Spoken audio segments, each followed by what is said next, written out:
Pijte vodu, pijte pitnou vodu, pijte vodu a nepijte rum. Pijte vodu, pijte pitnou vodu, pijte vodu a nepijte Ahojte, rum. moje meno je Kamil, abstinujem od alkoholu cez 11 rokov a mojou obrovskou túžbou je pomôcť ľuďom, ktorí si prechádzali alebo prechádzajú tým, čím som si prechádzal ja v súvislosti s nadmerným pitím. Verím, že tento podcast, ktorý je zameraný na alkoholizmus u žien, vás bude inšpirovať. Kľudne to pozerajte, či ženy alebo muži, prípadne puberťaci, ak cítiť, že by sa táto téma mohla osloviť. Mojou dnešnou hostkou je moja kamarátka Ľubka, s ktorou sa poznám práve tých 11 rokov. Som veľmi rád, že prijala pozvanie a téma, na ktorú sa budem rozprávať, je práve alkoholizmus u žien. Ahojte, volám sa Ľubica. Ďakujem Kamilovi, že ma pozval. Dúfam, že budem užitočná. Nepijem, abstinujem 29. rok a teším sa na náš rozhovor. Ľubka, pamätáš si svoj úplne prvý kontakt s alkoholom?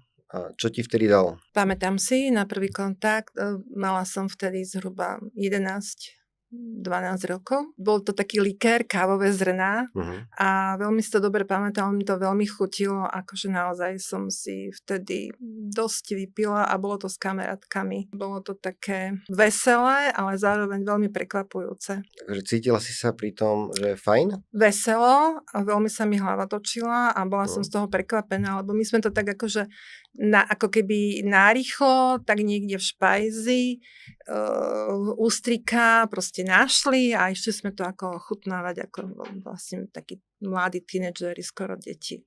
To bolo 11-12, keď si mala? Hej. Nepokračovalo to v tom veku, že hneď už aj na druhý deň, aj na tretí deň likér si vyhľadávala? To bolo skôr také, že ochutnávanie. To bolo taký prvý kontakt naozaj. OK.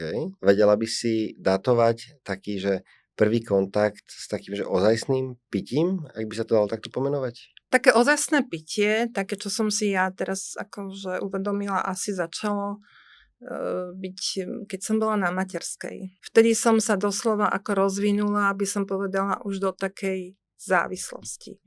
Ale také, že popíjanie bolo asi, keď som športovala, keď som bola na tej strednej škole, asi tak viac menej pri športovaní, tak vtedy, keď sme išli z tréningu, sme išli na pivo, tak vtedy som tak viac menej začala ako popíjať. OK, lebo to mala byť moja ďalšia otázka, že kedy sa z toho bežného pitia stalo už také závislé pitie a z toho, čo rozprávaš, tak to chápem tak, že v 12 prvá ochutnávka, áno, potom niekde v puberte také, že pravidelnejšie pitie, ale také občasné. Áno, ako chutilo mi to. Môžem povedať, že v tom období mi to chutilo, mala som dobrú náladu a bola som taký spoločenský človek, čiže pre mňa to bola taká zábava. Áno. A nebol to ešte vtedy žiadny únik od reality, skôr to bola taká, my sme mávali doma aj také rybezlové víno a to sme si so spolužičkami veľmi radi, ako urobili taký, že strik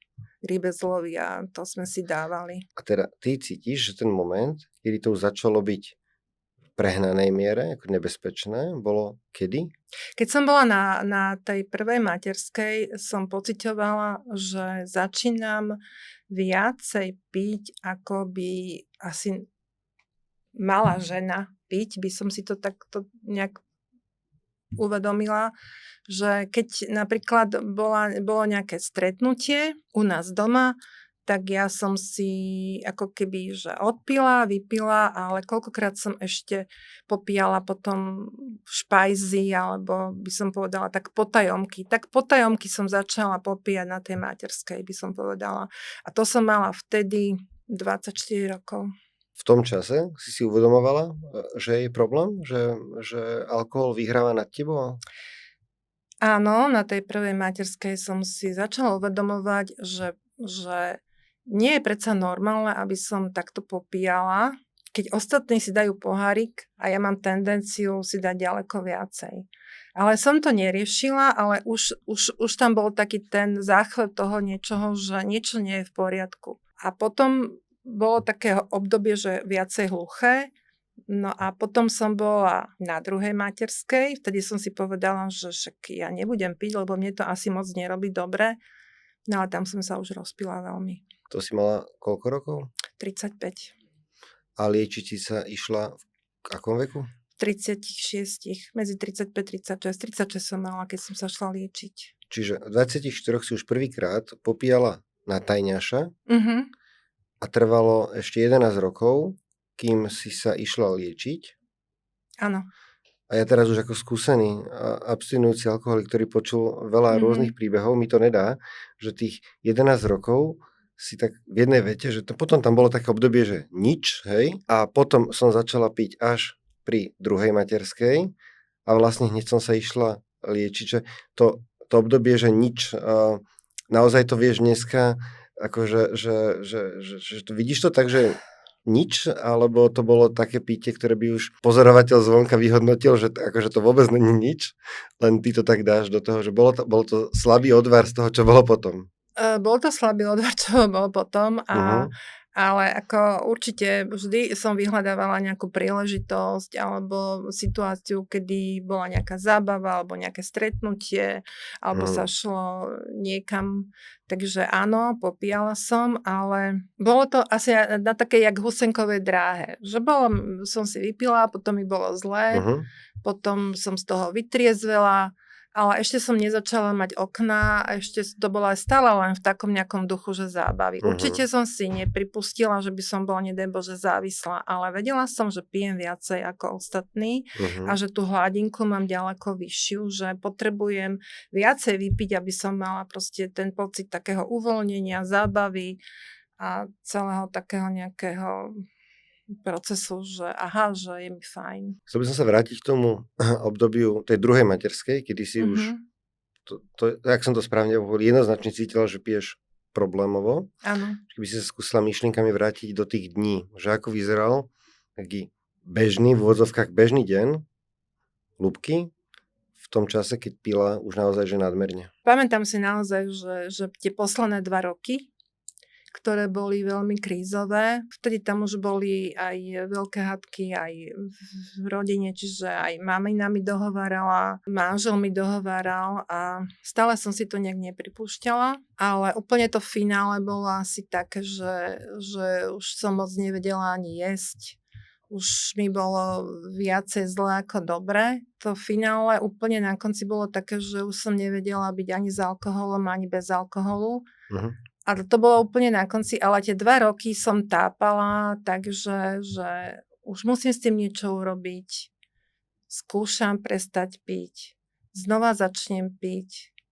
Skúšam prestať piť. Asi takto to fungovalo, až kým sa to nevyhrotilo do takého stavu, že už som videla, že je otázka času, kedy začnem piť v práci, lebo ja som už potom akože začala normálne po materskej pracovať. Už som vedela, že mi je ráno zle, že už pomaly nevládzem ani sa naraňajkovať, že idem do obchodu si kúpiť pomaly pivo. Cez víkend všetci ľudia si tam kúpujú jogurty a... Toto si ako keby celkom viem predstaviť. Vec, ktorá by ma zajímala, je tá, že obdobie, keď si veľa pila, ráno si vstala. Vstala si už s myšlienkou, že musím si niečo dať? Áno. Už prvá myšlienka bola, keď si vstala?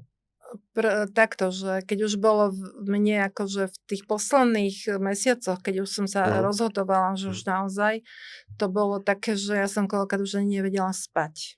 Je síce pravda, že ja som v období materskej začala mať také problémy, že takého psychické, že hormóny jedno s druhým, nevedela som spávať a kamošky mi poradili, však si daj pivo, bude sa ti lepšie spať. Takže som ešte viacej pivovala, vôbec to nepomáhalo. A prvé, čo bolo naozaj, že ten alkohol som musela mať pri sebe. Ale ja som strašne nechcela ten alkohol. A v tomto období si chodila do práce? V tomto období som ešte chodila do práce. V práci si nepila? V práci som nepila, ale myslím si, že ešte jeden deň a už by som pila v práci. To som sa chcela opýtať, že ak sa to vôbec dalo? No dalo sa to, neviem do akej miery to niekto zbadal, nezbadal, nikto ma na to neupozornil, ale ja som si myslela, že to musia vidieť. A jedného dňa som sa ráno vybrala do štátnej nemocnice a tam som požiadala o pomoc, že vlastne potrebovala som to proste riešiť.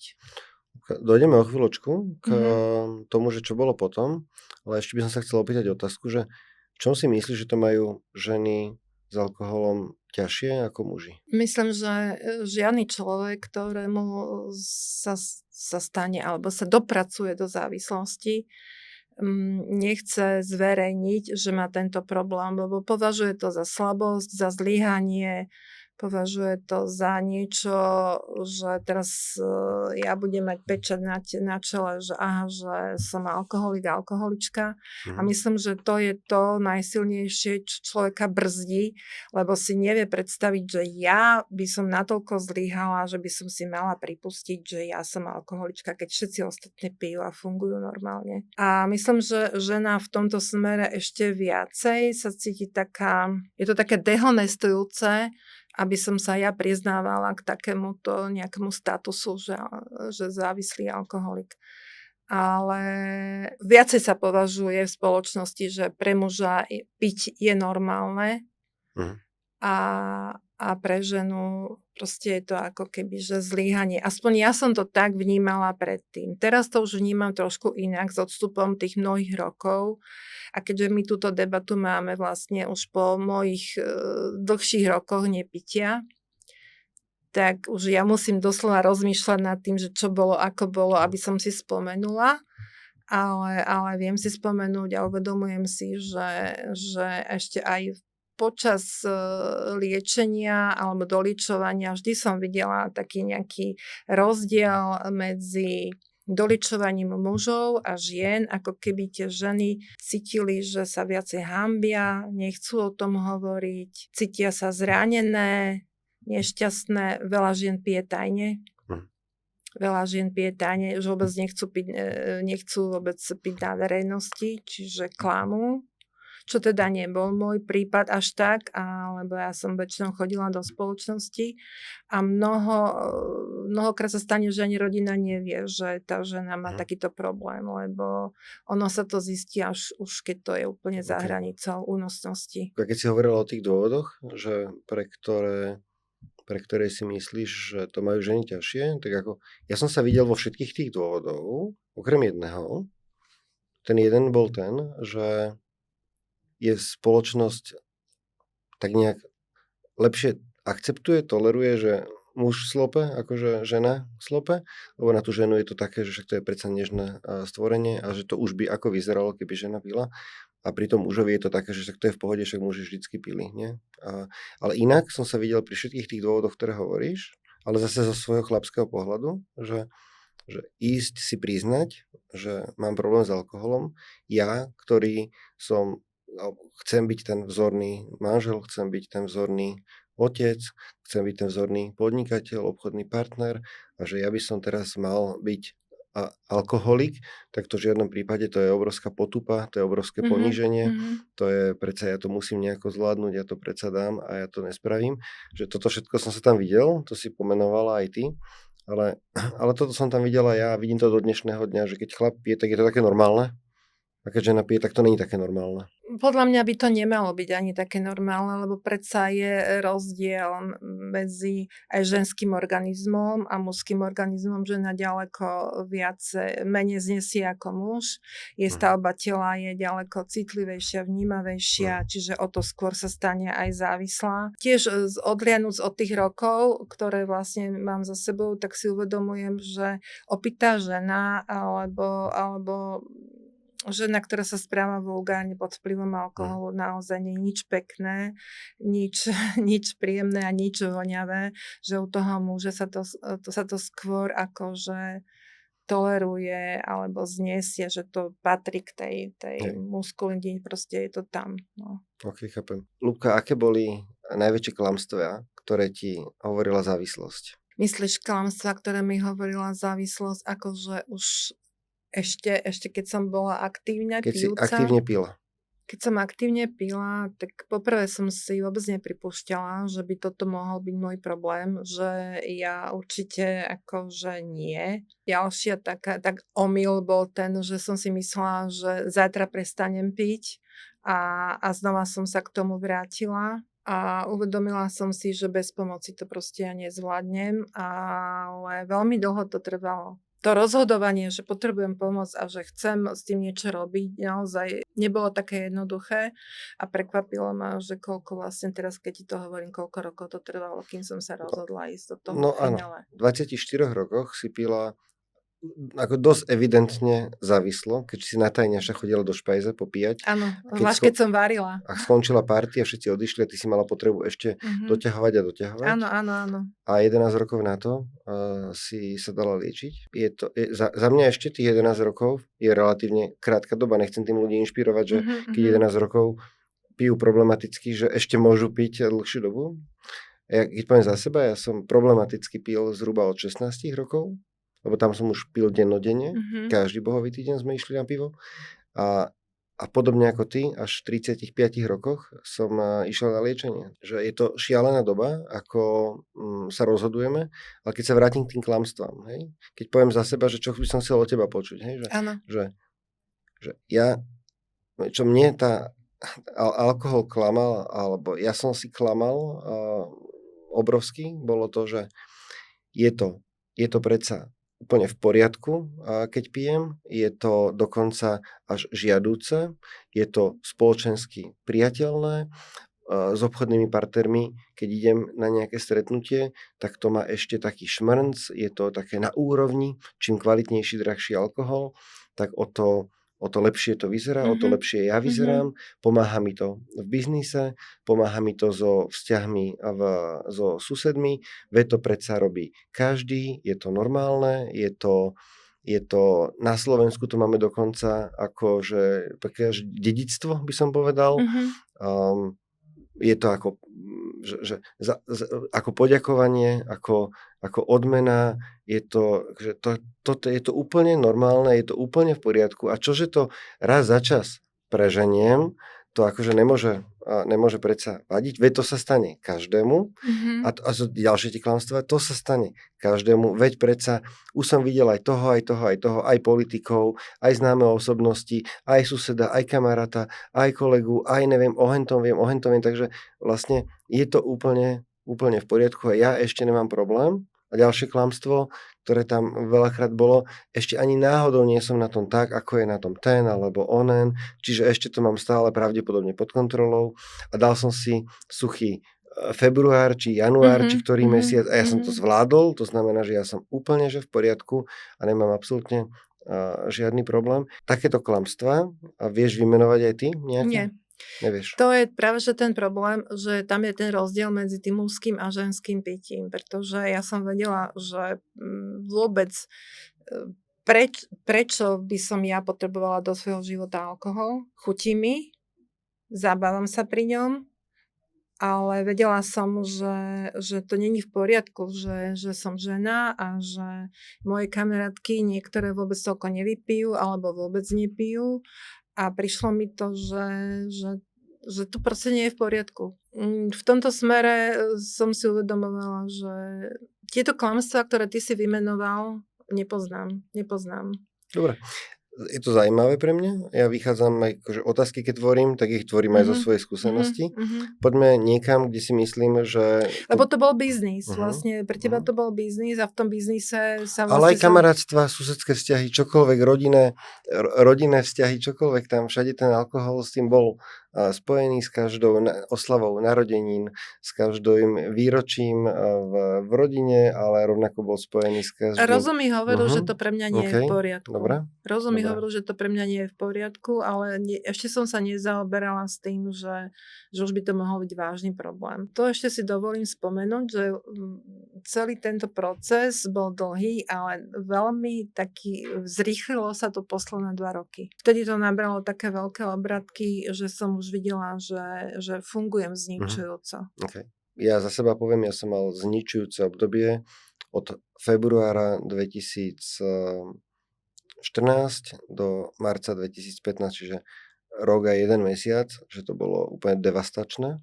obdobie. Áno, tí 2 roky, niekto 3 roky a niekto to má pol roka a už ešte 1 deň a už by bolo po ňom. Ľubka, poďme do vôd, ktoré podľa mňa budú mať chlapi, muži ako keby spoločnejšie a to je to, že ako alkohol v čase, keď si pila, ovplyvňoval tvoje vzťahy s ľuďmi, tvoju rodinu, myslím, vzťahy s deťmi, vzťahy s rodinnými príslušníkmi, ale aj s kamarátmi, s kamarátkami. Ja som sa celý čas počas môjho takého že aktívnejšieho pitia snažila aby to nebolo tak vidieť. Moje kamarátky ani kamaráti to až tak neevidovali. Ale ja už som vnútorne išla aj do takých úzkostí, šla som do takých paník, šla som do takého strachu. To bolo už možno, že tých posledných 5 rokov, kedy som tak lietala v tom, že necítim sa dobre, trošku si vypijem. Čiže to už nemalo tú hladinu takého radostného pitia a skôr som sa prepadávala do takého aj smutku, aj depresie, aj takého pocitu ničomnosti, márnosti, že proste ten alkohol mi začal diktovať už ten život a v tom období to začalo byť také naozaj, že nepríjemné. Začalo to ovplyvňovať moje vzťahy, čo sa týka manželstva, čo sa týka vzťahu s mojou mamou. Ona najviac evidovala, že sa mením, že je to na mne vidieť, aj som sa fyzicky začala meniť, aj som v tom posledných tých mesiacoch alebo roku nabrala, čiže som tak puchla, celá som bola taká, no vyzerala som podľa mňa hrozne, ale stále som myslela, že to mám, ani nie, že mám pod kontrolou, vedela som, že to pod kontrolou nemám, ale že to zvládnem, že jedného dňa ma osvietí a ja začnem s tým niečo robiť. Ale naozaj tie vzťahy boli dosť, ako pre mňa, ja som to cítila, že tie vzťahy nie sú dobré. Nikto nevidel tie posledné roky, že ja začínam trpieť. Že začínam byť v tom veľmi nekomfortne a že mi je viacej zle ako dobre z toho alkoholu. Ľubka, ja chcem ti položiť otázku, ale otázku ti chcem položiť, ktorý bol ten bod, keď si sa rozhodla, že idem na to liečenie, ale predtým ti chcem akože si trošku rýpnúť do teba. Hej, môžem? No, budem taký, že trošku tvrdý na teba, lebo za tých 11 rokov som si vypočul veľmi veľa príbehov, či to u nás na jazzklube, alebo s ľuďmi z iných klubov, abstinujúcimi alkoholikmi. A mnohí z nich tvrdili, alebo tvrdia, že v čase, keď pili, tak to na nich nebolo vidieť, že možno ani v práci to nevedeli, možno, že tá rodina to nevedela, možno, že s nami to nevedeli. Ale keď ideme do hĺbky, takmer vždy, respektíve ťažko si spomínam na nejaký prípad, kedy by to nebolo tak, že tá rodina a v tej robote to všetci vedeli, len by sme si mysleli, že to nikto nevie a že to perfektne maskujeme, že to perfektne tajíme, keď sme začali abstinovať. Lebo ty si povedala, že to nevedeli, že aj teraz po 29 rokoch abstinencii myslíš, že to nevedeli? Ak by to tak bolo, bola by si veľkou výnimkou toho, čo je obvykle. Moja šéfka, ja som mala veľké šťastie, že ja som sa aj po liečbe mohla vrátiť do toho istého prostredia a keď som telefonovala z Prednej Hory, že som šla na liečenie, že bolo to so mnou veľmi zlé, tak moja nadriadená, to bola doktorka, to veľmi ocenila a pochválila ma, že som sa šla takto proste liečiť a že nech sa tam len dám do poriadku, že budú ma čakať. A bola strašne prekvapená z toho, že kde si sa to ocitla? Nedala mi najavo, že je prekvapená, ani nič nereagovala, skôr povedala, že je fajn. Ale myslím si, že ona bola človek, ktorý keby cítila zo mňa alkohol, že by mi to dala mi to proste najavo. Ale hovorím, že to bolo také, že ešte pomerne také novšie zamestnanie vtedy. To bolo Národné centrum podpory zdravia, to môžem aj povedať. A boli sme tam skvelý kolektív a myslím, že tie ženy mi naozaj tak citlivo dávali najavo, že možno, že nie som úplne OK, ale a ja som si ich veľmi vážila, čiže som sa snažila do posledného dňa naozaj dávať pozor, aby som neurobila nejakú takú že väčšiu chybu. Ale už posledné 2 týždne som bola v kontakte so sestrou a som jej vravela, že už začínam mať problémy, lebo sestra mi navrhla už liečenie skôr. Povedala mi, že bolo by fajn, keby som niečo robila, čo som teda ja vôbec neplánovala. A keď mi začalo byť zle, že som už vôbec nemohla jesť, že som viacej strávila času niekde v kúpeľni nad záchodovou mysou, tak som si povedala, takto ja už za chvíľu asi umrem. Stačil ti ten impuls znútra od teba? Teda bolo tam veľa vonkajších Jediný impuls podnetov? musel prísť zo mňa znútra. Vonkajšie impulzy ma moc nezaujímali. Ľubka, chcem prejsť tomu bodu, vlastne. Ty si ho pomenovala, že toto bol ten bod, kedy si ti to akoby tak celé docvaklo, že si viac času, že to bol nejaký konkrétny deň, vieš si ten deň vybaviť, ten moment si vybaviť, kedy padlo to definitívne rozhodnutie u teba, že idem sa liečiť? Asi posledný mesiac alebo 2, keď si tak spätne prehodnotím, tak aj manžel vtedy zobral deti a nechal ma doma samú. Čiže ja som vlastne už sa starala sama o seba. Tam bol ten prvý moment, že niečo veľmi strácam. Ale to ešte stále nebolo to, čo by som naozaj ja považovala, že však to sa nejak vyrieši. Okay.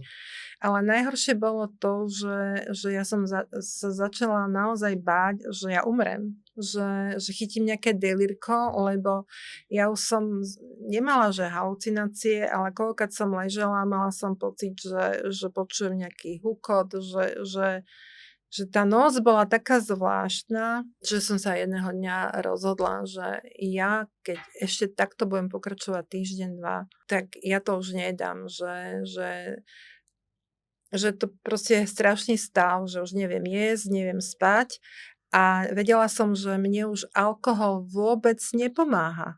Že už aj keby som si išla niečo kúpiť, proste môj organizmus už bol tak vyčerpaný, že ten alkohol vôbec nechcel. Čiže podľa mňa moment bol ten, že ani s alkoholom, ani bez alkoholu. A vtedy som povedala, no tak toto čo je za moment. Našťastie som si to povedala, že musím to začať veľmi rýchlo riešiť. Bože, keď to rozprávaš, áno, ani s alkoholom, ani bez. Ja si pamätám, každý večer, no to už nebol večer ku koncu, to už bolo také poobedie. Ja som cítil, že už potrebujem si dať alkohol. Vedel som, že mi bude po ňom špatne, tak som si dával ibuprofeny už dopredu. Dával som si potom pred spaním, dával som si hneď ráno a vedel som, že inak by to nešlo, obrovské bolesti hlavy, všetko, ale presne to bolo to, že ani s ním, ani bez neho to už nešlo.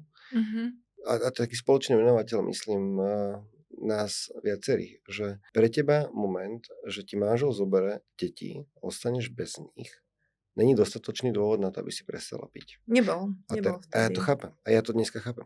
Keby som si neprešiel pitím a neprešiel abstinenciou, tak si poviem, že tá žena je... Čo to je za matku? Čo to je za matku? Čo to je za ženu? Že už toto s ňou nepohne. Ale keď sa na to dneska pozriem, a však máme kopec žien, abstinujúcich alkoholičiek, ja si nepamätám jeden jediný príbeh žiadnej ženy, z ktorou by toto pohlo, že deti od nej odídu, že manžel ich zoberie preč, že s ňou nekomunikujú, že ju v podstate odvrhnú ako matku.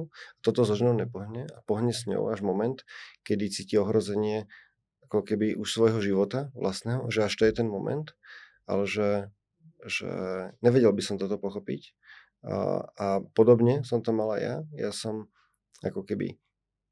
So mnou nepohlo to, že ja som prišiel domov a ja som sa deťom moc nevedel venovať, pretože okamžite som potreboval mať svoju hladinu, okamžite som potreboval piť po príchode domov. Koľkokrát som sa ešte ani nevyzul, ani nevyzliekol a to bol už taký rituál. A teraz čo? Keď ledva som sa povyzliekal, povyzúval, osprchoval, už som mal v sebe fľašu niečoho, tak jak som sa potom vedel venovať keby tým deťom. Už som ich nevedel automaticky nikam zoberať do kina, nikam, lebo už som bol opitý, som nemohol šoferovať a nepohlo to so mnou, pričom na vzťahu s deťmi a s mojou ženou mi veľmi záleží, nepohlo to. A to, čo so mnou pohlo, u mňa paradoxne ten bod bol ten, kedy som išiel ráno do práce a prvý, kto prišiel do mojej kancelárie, bola moja manželka, ktorá je zároveň aj kolegyňou a povedala, že okamžite mám ísť von, musí vyvetrať kanceláriu, že to tam neskutočne pachne od alkoholu. Ja som v ten večer alebo tú noc som pil veľa tvrdého a že to tam bolo proste strašne napachnuté. A pre mňa paradoxne toto bol ten moment, že ja by som teraz po rokoch budovania firmy, do ktorej som dal naozaj, že život, srdce, mal o toto prísť, lebo keby to nebola žena a bol by to niekto iný, kto príde do firmy, niektorí z mojich kolegov. Takže aké by to bolo, keby sa začalo šíriť vo firme, to, že Kamil je tam opitý, nechod tam, majiteľ, zakladateľ je takýto ako keby druh človek, ja som si to takto nejako v tej hlave celé dal dokopy a to bol pre mňa ten moment, keď som chytil telefón a zavolal som kamarátovi, vtedy klientovi, s ktorým som si vykal a dneska kamarátovi už, ktorého som požiadal o pomoc a na druhý deň som išiel na hraničnú a išiel som sa liečiť. Aj v ten deň, ešte večer, som musel piť. Aj po tejto skúsenosti som v ten deň večer musel piť. Až prvý deň, keď som nepil, bolo až keď som išiel na hraničnú, to druhé, ďalšie ráno. Že to je neuveriteľné, ako tam bola tá túžba obrovská, závislá, proste piť aj v ten večer, aj po tomto zážitku. Ja som sa už hanbil pred sebou samým, ja som sa hanbil pred ženou, ja som vedel, že mi bude špatne, ja som vedel všetko toto.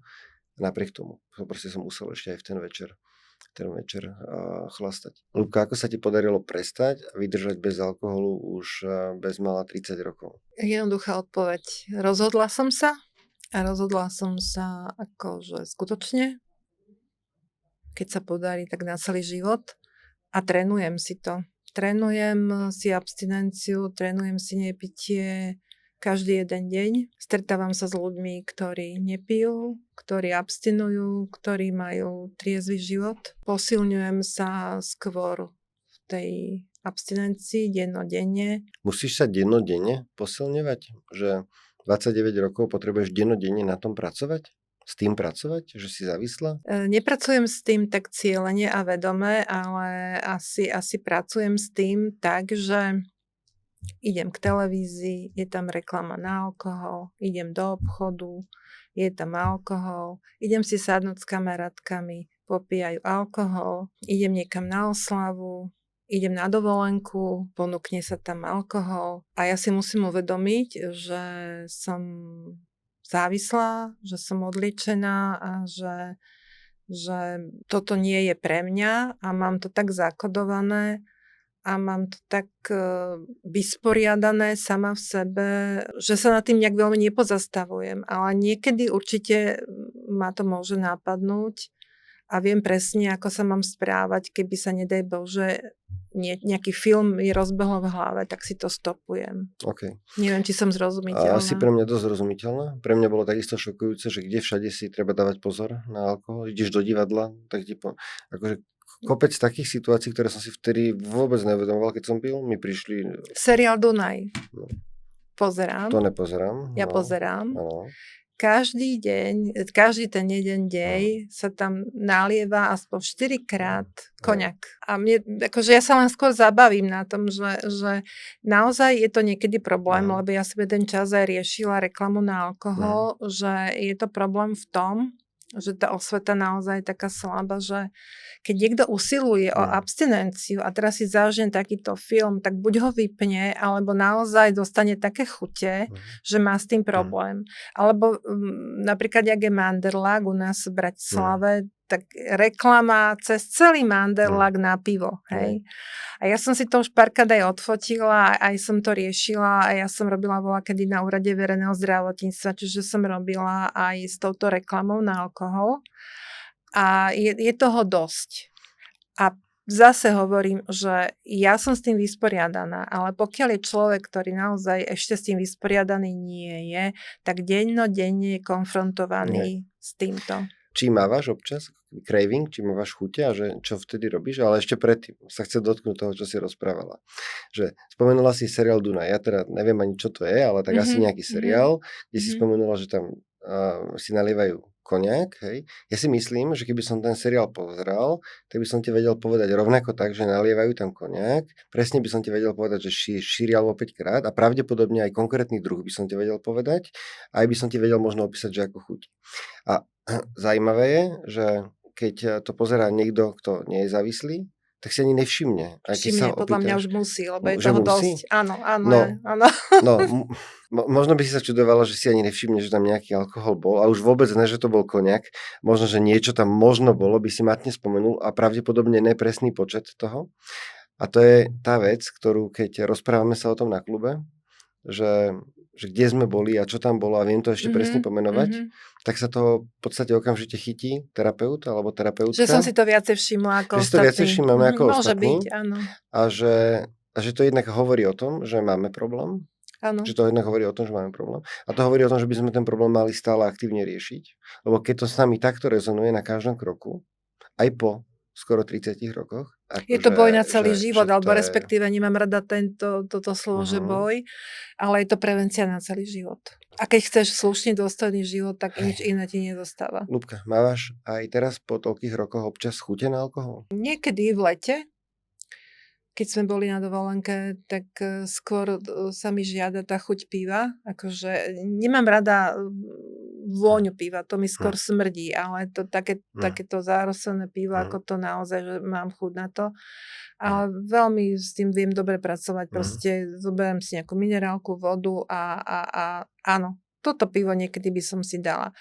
Niekedy sa mi stane, že mám chuť tak ritualizovať si niečo, že by som si dala tak pohár červeného vína. Skôr mi ide o ten rituál. Ale to sú zase také moje chyby, moje také hračky, čo ja používam v hlave, že ma to napadne. Ale nikdy sa nestalo, že by som chcela si vypiť, opiť, alebo že by som chcela mať zmenu vnímania, zmenu vedomia, že toto. Ale skôr, ako keď niekto vie, že jak dobre chutí veterník, alebo že jak chutí krémeš a že už ho nemôžeš jesť, hej, tak to isté je niekedy, že môže ti prísť aj chuť na ten alkohol. Čo som vnímal na tom, čo si rozprávala, že spomenula si pivo, spomenula si ho orosené, ešte som čakal, kedy povieš nejakú konkrétnu značku a nejaký konkrétny druh poháru. Ale je to tak, ano? Je to tak, lebo môj manžel napríklad so mnou žil a sedel oproti mne a on konzumoval pivo veľmi dlho, ešte 10 rokov pri mne, keď som ja už abstinovala. A to orosené pivo bolo rovno predo mnou, čiže ja som bola konfrontovaná s alkoholom veľmi dlho. V tejto téme sa za chvíľočku dostaneme, lebo je veľmi dôležitá, podľa mňa. Ale áno, tie opisné spôsoby, ako dokážeme my opisovať to, konkrétny druh alkoholu v konkrétnom pohári, konkrétnej značky. Podobne ja to teda asi robím viac, ako to robíš ty, a to vtedy hneď tak akoby v úvodzovkách dostanem po papuli od terapeuta, keď ako keby tak pozitívne sa vyjadrujem o alkohole, keď o tých rituáloch, že aké to je vlastne, aké to je také akože pomerne až znešené. Hovorím to preto, lebo máme takúto debatu. Určite by som to s terapeutom nerozoberala. Mala by si sa otvoriť ústa pred ním takýmto spôsobom. Dobre, okej. No. A Ľubka, spomenula si, že keď ti tá chuť príde, že si dáš vodu? Áno, ja som zvyknutá piť vodu s citrónom, alebo teraz už aj toľko je tých všetkých tých džúsov a malinoviek, ale nechcem piť takéto veci, lebo mi to už ani nerobí dobre, čiže naozaj veľmi často si dávam minerálku, vodu s citrónom a to mi úplne stačí. To je tá prvá vec, po ktorej siahneš, keď mám to dosť, keď je takto horúco, mám to stále pri sebe. Keď nemáš pri sebe vodu, čo spravíš? Idem sa osprchovať. Nemáš sprchu po ruke, si v meste na prechádzke, zabudla si zobrať vodu. Ideš po Laurínskej. A myslíš, že to je taký ten stav, že mám chuť na alkohol a nemám pri sebe vodu? Áno. Ešte sa mi to nestalo, ale verím tomu, že sa to môže niekomu stať. Keby som mala takú nezvratnú chuť na alkohol a keďže moje rozhodnutie je nepiť, asi by som niekomu zavolala, alebo by som sa snažila skontaktovať veľmi rýchlo niekým, koho poznám, kto rozumie mojej problematike, aby som povedala, že počujem, že ja mám takýto stav, je mi naozaj zle a potrebujem to riešiť. Napadlo by ti to v tom momente?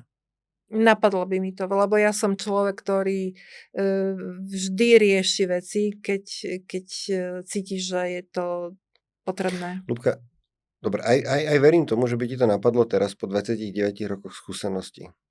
Napadlo by ti to počas prvých mesiacov, ktoré si abstinovala? Napadlo by mi to, lebo som bola obklopená mojimi dobrými kamarátmi zo Združenia abstinentov Slovenska. Robila som vo viacerých spolkov a mala som veľmi veľa teraz už sa to trošku zúžilo, ale mala som veľmi veľa dobrých priateľov, abstinentov a my sme doslova boli stále spolu na telefóne, čiže určite by ma to vtedy napadlo. Ja si myslím, že som od prvého dňa vážne riešila, že ja už piť nikdy nechcem. Ja som nikdy nekoketovala s tým, že by som sa ešte k tomu mohla vrátiť. OK. A podľa mňa tam je ten kameň pre niekoho úrazu, že nerozhodne sa naozaj od začiatku. Ešte keď si povedala teraz na záver toto, začínam chápať to, čo si hovorila predtým. Že by ti to napadlo a tak ďalej, lebo ak si ty do tej abstinencie išla so 100% presvedčením, že to je už navždy, nekoketovala si s tým, že by si sa ešte napila, že by sa chcela k tomu vrátiť? Šla som takto. Išla si takto? Šla som takto a ja keď som odchádzala z liečenia, ešte posledný deň som nevedela nič. Ešte posledný deň bolo to také, že jak ja pôjdem domov, čo ja budem robiť, však ja neviem, ako mám abstinovať. Mentálne, racionálne všetko ovládam, všetkomu rozumiem, mám to naučené, mám to vyskúšané, ale ja prídem domov, ale ja nemám nič v rukách a ja som schopná sa znova napiť, však ja to nemám uchopené. Vtedy moja maminka mi vždycky vravela, že keď je tak ťažko, aj keď ja nie som nejaký veriaci človek, že popros Boha, nech ti pomôže. A my sme mali vždy také tie posledné večerné stretnutia a ja som si vtedy vypýtala taký jeden rozhovor s kňazom a bola som ešte aj na omši, lebo tá tam bola a ja som vždy na tú omšu šla. Aj keď som tam ticho sedela, bola som tam. A vtedy som doslova poprosila tú vyššiu moc, že ja potrebujem pomoc. Lebo ja idem domov, ale ja to nedám. Alebo neviem, ako to dám. A ja som v tom momente cítila, a to naozaj bolo veľmi silné, že už sa nemusíš báť. Už to je. A ja som fakt vtedy cítila, že niekto zo mňa normálne ako odložil ten kameň a že ja môžem proste fungovať. A ja som išla domov s tým, že ja už nemám ten strach, nemám tú úzkosť, nemám tie obavy, nemám ten kameň. Čiže ten deň toho ten 100% rozhodnutia o tom, že už nikdy nechceš, bol posledný deň v liečbe. Áno. Keď si išla do liečby, tak to tak ešte nebolo? Vôbec. Ešte to bolo také, že keď sa vrátim, možno, že budem vedieť piť nejak tak normálne? To nie. Skôr bolo také, že pomôžte mi, lebo ja umrem. Okay. Pomôžte mi, lebo ja nevládzem žiť. Ja už budem poslúchať, už budem dobrá, ale niečo spravte, aby som sa necítila takto mizerne. Ale myslím, že od prvého dňa ja som si totižto už prestala samu seba vážiť. Ja som nechcela žiť taký biedný život. Ja som bola otrokom toho alkoholu. Ja som bola otrokom tej drogy. A toto bola pre mňa motivácia, že nechcem byť opuchnutá, nechcem byť smradlavá, nechcem byť škaredá, chcem byť dobrá mama, chcem byť dobrá manželka, chcem sa proste o seba starať, chcem fungovať. A to bol tá najväčšia motivácia. A v tej liečbe, tie 3 mesiace na tej prednej hore som tak pomalinky rástla. Že takého nejakého nepijúceho začínajúceho človečika. Asi som počul tvoj príbeh veľakrát, ale teraz mi veľa vecí docvaklo a ďakujem za to, veľa mi to dalo. Lebo ja som nemal najprv pochopenie pre teba, že s takým rozhodným 100% hlasom si povedala, že určite ma napadlo, že čo spravím, lebo že zavolala by si a že proste si mala úplne že v tom jasno. Mne to nešlo do hlavy, lebo to hodnotím zo svojho pohľadu. A ja keď som išiel sa dať liečiť, tak všetko tam bolo to, čo si vymenovala ty, ani s alkoholom dobre, ani bez neho, ale ja som neveril tomu, že by to už bolo navždy. Ja som mal 100% presvedčenie o tom a hádal som sa s terapeutom o tom, že on nevie, čo hovorí, keď mi hovorí, že ja už do konca života nemôžem piť. Že som si myslel, že on není normálny. Ja si určite budem vedieť nájsť normálne, slušne, inteligentne nejaký ten alkohol a dlho to u mňa trvalo, že ja som rok chodil ja som sa liečila ambulantne, ty sa liečila ústavne A aj po tom roku, a keď som až došiel na klub po roku, tak až tam som začínal chápať to, že to je naozaj na celý život, si nemôžem dať.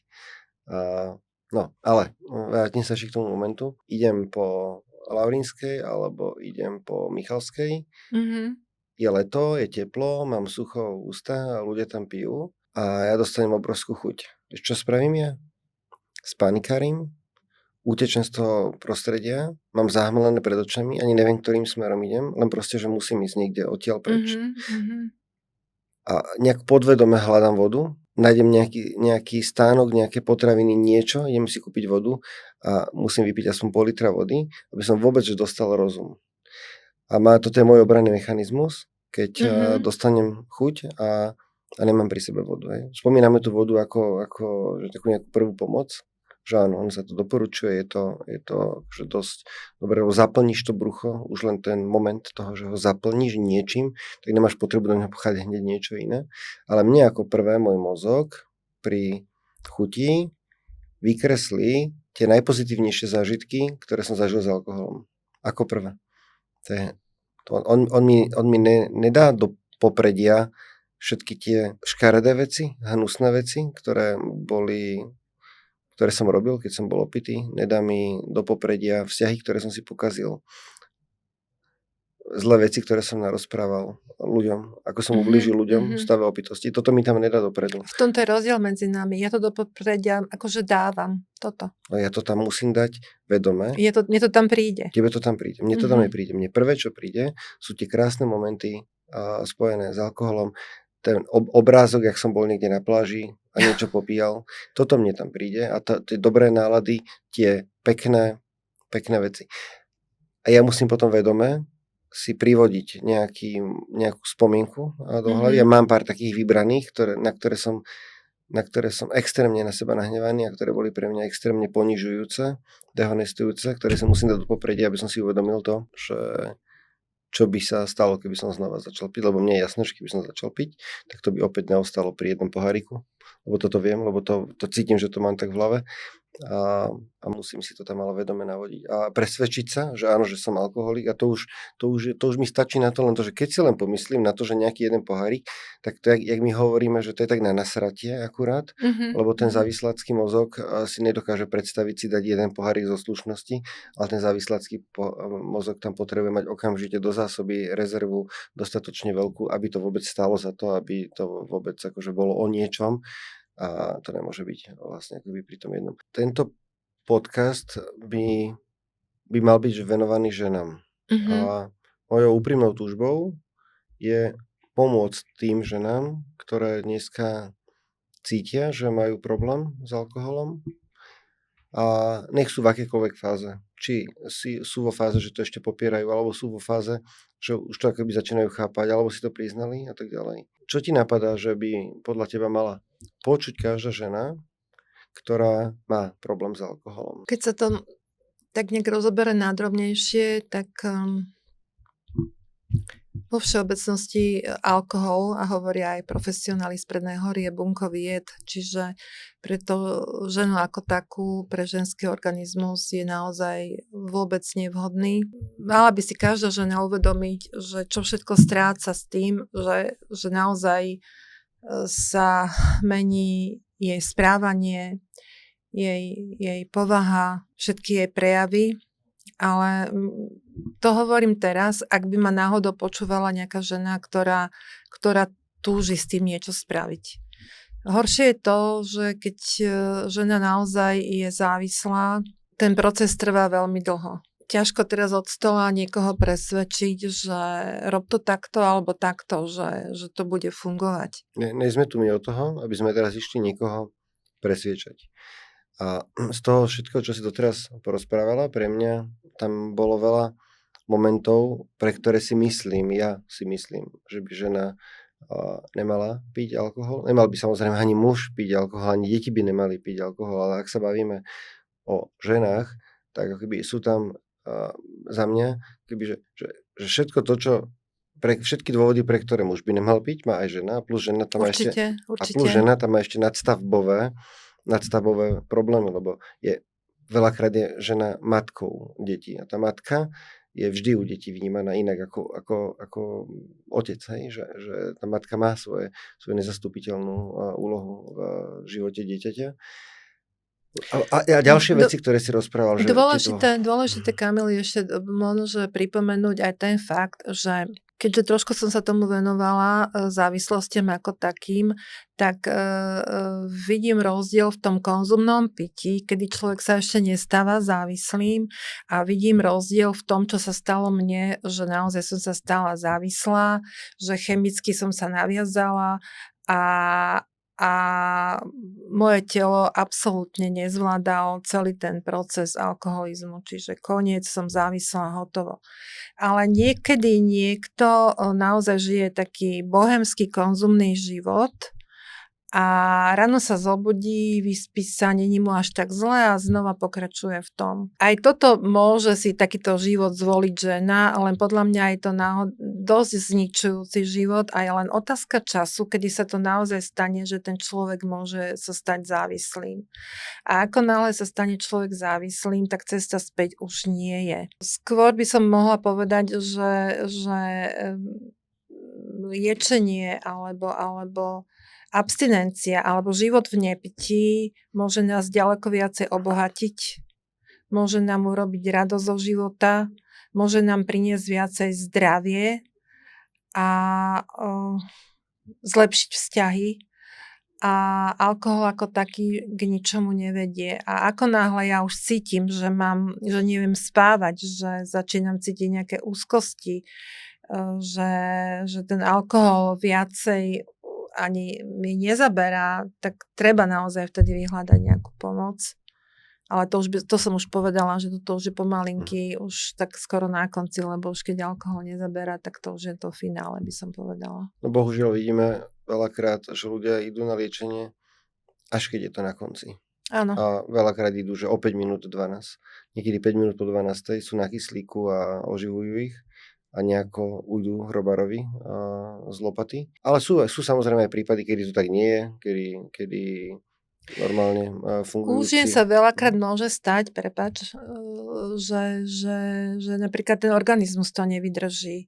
Že nemusí tam ani nastúpiť taká tá veľká závislosť, lebo napríklad ja keď som bola v liečbe, mala som tam veľmi milú, inteligentnú lekárku, ktorá bola so mnou na izbe a jej neskoršie začali praskať varixy, čiže ten organizmus jej odchádzal a pritom nikdy nepila nejak veľmi masívne, ale napriek tomu bola taká drobná, krehká, čiže ten alkoholizmus je zničil úplne telo ako také. Čiže aj toto je tam veľké riziko u tých žien, že skôr sa stanú závislé a ten organizmus veľmi rýchlo reaguje na alkohol oproti mužom. Sú veci, ktoré si vieme predstaviť, že o ktoré prichádzame, keď pijeme, ale je potom kopec vecí, ktoré si ani nevieme predstaviť, že o ne prichádzame, keď pijeme a ukážu sa vlastne až v tom triezvom živote.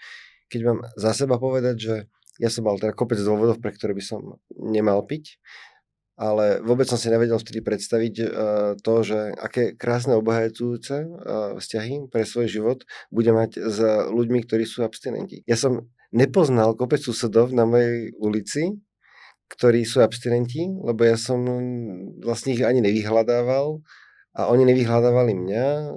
Večer v lete sme sa vyhľadávali tí, ktorí sme mali spoločný koníček, alebo proste, že ja som vyhľadával tých, ktorí boli ochotní si so mnou vypiť, tí, ktorí ne, tak nejak išli bokom a vidím, že mám nádherné, krásne vzťahy obohacujúce s ľuďmi, ktorí vôbec nepijú, nepotrebujú to a pomáha to aj mne, že vidím naživo ten život, že sa to dá, že to je OK.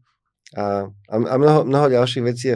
Nevedel som o tom, že aké krásne to môže byť každé ráno vstať a mať čistú hlavu s úsmevom. A dneska ráno som stával o 5:00 a úplná pohoda bez nejakých tých problémov, ktoré som mal predtým. Nevedel som si to ani predstaviť, lebo som to roky tam predtým nezažil. že tam, toto sa mi tam žiadalo ako keby k tomu dodať. No. Ja ešte, ak môžem k Nech sa tomuto páči. dodať, že ono ťažko teraz dať nejaký model na to, že ako prestať piť.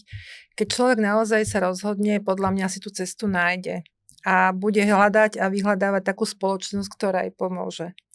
Ale veľakrát si človek myslí, že keď pôjde na liečenie, že všetko skončilo a že čo teraz. Ja som si napríklad po liečení dokončila vysokú školu, začala som si robiť rôzne kurzy, momentálne precvičujem pilates, venujem sa seniorkám, venujem sa tehotným maminám, skončila som rigoróznu prácu, čiže naozaj toho veľa.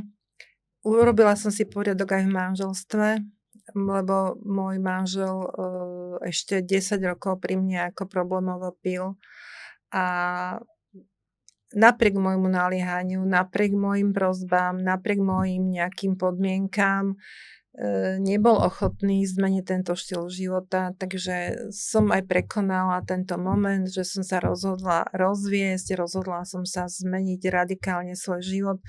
To boli tiež veľké tlaky, to boli napätia, to boli rozhodnutia, ale vďaka tomu, že nepijem, som tieto situácie zvládla a vďaka tomu, že som sa rozhodla, že nebudem nikdy piť, tak som vlastne ustála tieto situácie. Čiže mňa vôbec nenapadlo, že no tak teraz mám problém, alebo teraz neviem spať, alebo teraz sa stresujem, čo urobím, ako to zvládnem. No zvládnem to, keď to chcem, tak to zvládnem bez drogy. Hej. Takže toto je také posolstvo, že človek môže byť spokojný aj šťastný. Vôbec ten alkohol tam do toho života nepotrebuje. Ty si to krásne pomenovala tým, že čo ty všetko robíš, čomu všetkému sa venuješ, že to sú veci, ktoré si asi ťažko vedela predstaviť pred tým, že by sa ti objavili v tvojom živote, že by sa ti objavili takéto možnosti, že by si mala silu vôbec cvičiť sama a ešte robiť cvičiteľku pre ďalšie ženy. A už koľko mám rokov. A študovať, ono sa to dá nejako vyrátať z tých čísel, ktoré sme tu rozprávali, ale že je to úžasné. Ľubka, ešte, čo mi chýba, že predstav si, že nás teraz počúva, alebo vypočula si nás nejaká žena, ktorá kľudne aj chlap, to je jedno kto, chcel by niečo robiť so svojím životom, chcel by sa dať liečiť napríklad. My sme to vôbec nepovedali, že čo má robiť, lebo dostal tu nejaké informácie, náš posluchač, ale že čo má teraz spraviť? Čo, má ti zavolať? Má zavolať mne? Alebo čo, však ani telefónne čísla sme nezverejnili. Kam má ísť na internet? Má ísť na YouTube? Má si vypočuť ďalšie video? Má ísť na Spotify a vypočuť si ešte niekoho iného? Alebo má prísť na Kramáre, zaklopať tam na oddelenie a povedať, že dobrý deň, že mám problém? Tak mohol by napríklad vyhľadať aj, ak teda uzná za vhodné, obvodného lekára, normálne, že ísť za obvodným lekárom a povedať mu, že mám takýto a takýto problém. Ak je ten lekár normálny, pochopí, že tento človek je v takom stave, že už keď prišiel a hovorí o tom, že naozaj potrebuje nejakú pomoc, čiže on by ho mal nasmerovať. Potom sú centrá pre liečbu drogových závislostí, či sú v Košiciach, v Bratislave, myslím, že ich je 5. A cez tieto centra potom takisto boli vybudované poradne zdravia na regionálnych úradoch verejného zdravotníctva.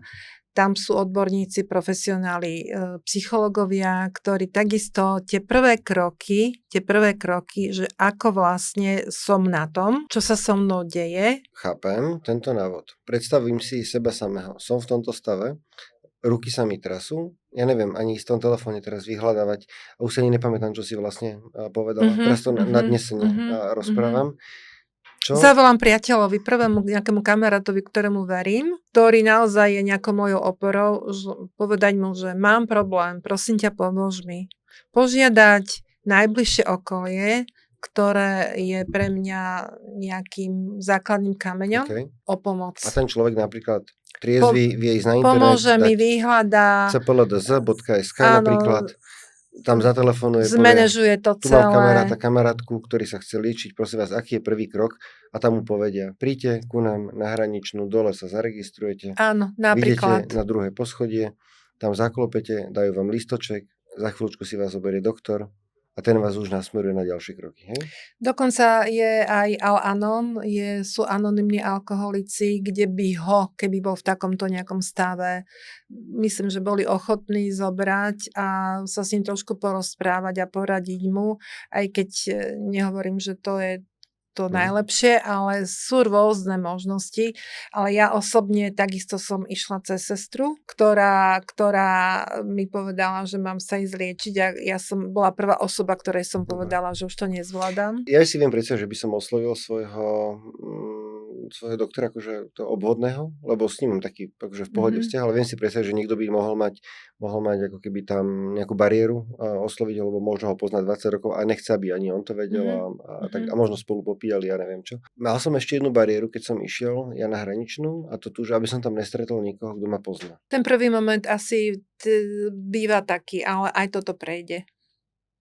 No dobré, ale keď mám ten strach, že teraz ja kam mám ísť a teraz čo, keď ma tam niekto pozná, ja predsa nechcem, aby to hneď prvý deň, keď som ešte taký zraniteľný, ma tam niekto stretol, opýtal sa ma, že ty kam ideš, alebo ty čo tu robíš. Myslíš, že tam by sa niekto pýtal priamo na tom mieste? Neviem. Dneska viem, že ne. Ale len áno, ten strach tam je. Popisujem ti ten strach, ktorý môže a pre mňa bol veľmi silný. Musíš ho prekonať. Iná možnosť tam podľa mňa nie je vlastne. Od prvého kroku sa musíš prekonať a urobiť niečo pre seba. Chcel som, aby si to povedala. Ja som si to uvedomoval, že neby som kamkoľvek išiel, tak všade ma môže niekto poznať. Hej. Mám obrovské množstvo ľudí, ktorých poznám.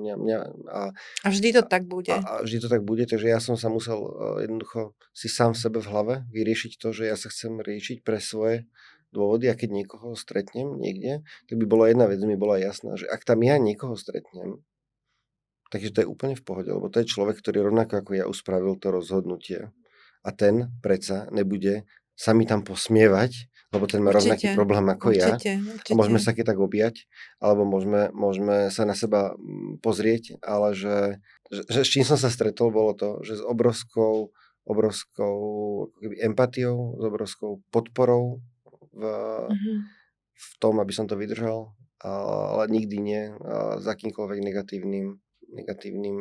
negatívnou ako reakciou. Nikdy nie. Ja som ešte chcela možno aj povedať tým ženám, že vlastne postupnými krokmi, keď začne robiť niečo pre seba, tak to sebavedomie a to všetko okolo tej mojej ženskosti, to sebauvedomenie si, kto som, čo vlastne ja pre seba v mojom živote znamenám, mi začne postupne aj rásť.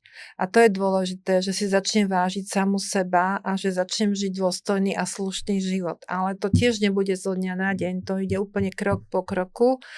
A každá žena, ktorá je vlastne zdravá, normálna žena, túži potom, aby bola znova oceňovaná v spoločnosti, aby bola vážená matka, aby bola milovaná žena, aby mala dobré vzťahy, aby bola pekná, šmrncovná, aby bol o ňu ľudský záujem a to naozaj s touto drogou nejde. Ľubka, veľmi si vážim, že si prijal moje pozvanie. Si veľmi vážim, že si ma pozval. Ďakujem, veľmi si to vážim. A oceňujem to, že si to nenechávaš pre seba, máš aj ty, rovnako ako ja, potrebu zdieľať vedomosti, informácie, možno inšpirovať niekoho ku krajšiemu životu. Ďakujem veľmi pekne. Ak som bola niekomu užitočná týmto spôsobom, tak som veľmi rada, že som pomohla. Určite. Ďakujem. Ďakujem.